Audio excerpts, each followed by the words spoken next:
Cocoa Beach has served me well over the years. Moving back and forth from the Gulf Coast, I've lived there twice as it continued to deliver all that interests me. Surfing and photography were my passion, and I was able to do both on a regular basis. The Cocoa Beach Pier was a nice spot to find some action. The waves broke great when the surf was up, and if I wasn't in the water surfing, I'd be taking pictures from the beach. Sometimes I'd venture out on the pier to get a different perspective. On the weekends, the place was packed, especially during the summer months, and for a while it turned into a freak show. Sure, there were a lot of honest beachgoers that made for a fun day, but it was the few bad apples that spoiled it for the rest of us. After the crowds got too unruly, the law stepped in and the city discouraged large gatherings at the beach, and those wild days came to an end. A few events remained, like the annual Easter Surfing Festival held at the pier, and the Salick Brothers' annual NKF Surf Fest held on Labor Day weekend. Both were outstanding surfing competitions with the top pro surfers like Richie Rudolph in attendance, and as a photographer it was always fun to cover those contests. While surfing was the main event, both the Easter Surfing Festival and the NKF Surf Fest held some epic bikini contests during the weekend festivities, with the winner often taking home a prize package worth a few $1,000s. The competition was just as fierce as the surfing when the girls took to the stage trying to take the top spot. With the best of the best showing up for these contests, it was a perfect opportunity for me to find and recruit new models for projects like posters, calendars, and magazine appearances I would have been working on. The Cocoa Beach area had been a goldmine for me in that respect, having had the pleasure of working with many of the local girls with modeling aspirations.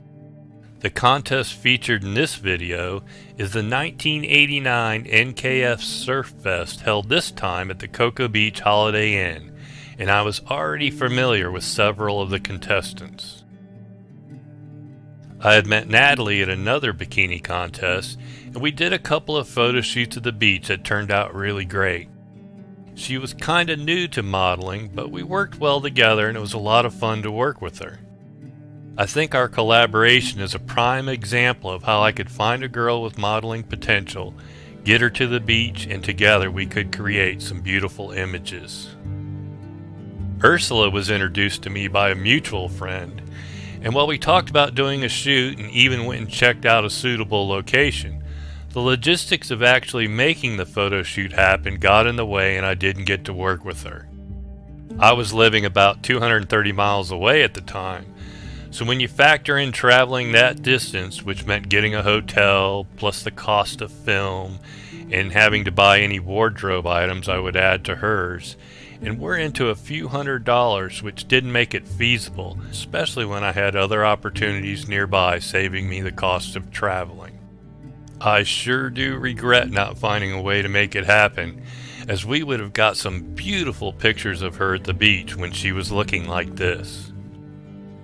A friend brought Pillar over to my house one day. It was my first time meeting her. She was really nice, but dressed down in baggy pants and a loose jacket. Her hair was all one color and she had on a little makeup. Modeling was not part of our conversation, and I honestly didn't see her potential at that time. Boy, was that a mistake, as I saw her for the second time at this contest. She seemed taller, had a great tan, and was wearing a tiny bikini that was perfect for her figure. The streaks in her hair finished off her look that I can only describe as a wildcat. I sure regret not trying to get a second meeting with her. Laura became what is known as a circuit girl, competing in as many bikini contests as she could find, and went on to win the tabloid TV show A Current Affairs Bikini Contest, which you can see my coverage in my video titled 1990 Bikini Contest at Penrod's on South Beach. When I was recording these contests, my purpose was to find new models, and I wasn't really concerned with capturing the contest in its entirety. There's a lot going on, and the hectic pace can make it hard to gauge all the contestants' modeling potential, so the recorded video helped me see something I might have missed in real time. It's the same principle as a football team watching their last game. Mei Lai is a prime example of that scouting tactic.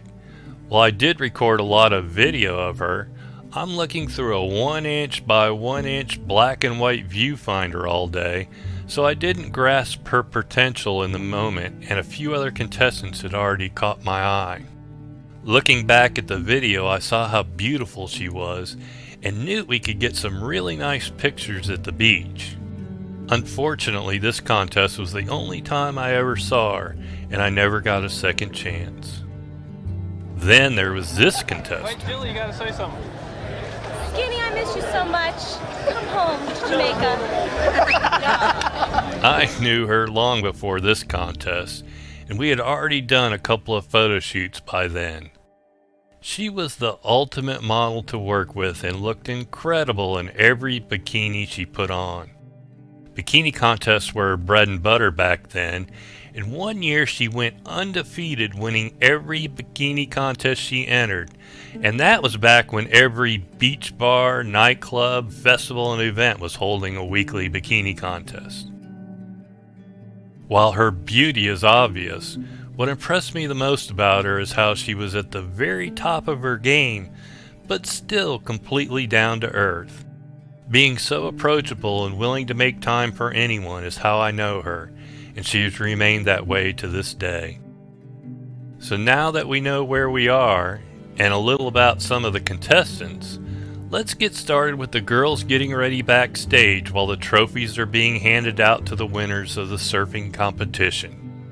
I'll try and use the native sound when I can, but they were playing music and YouTube will throw a copyright strike in a heartbeat, so I'm going to have to add my own music when needed.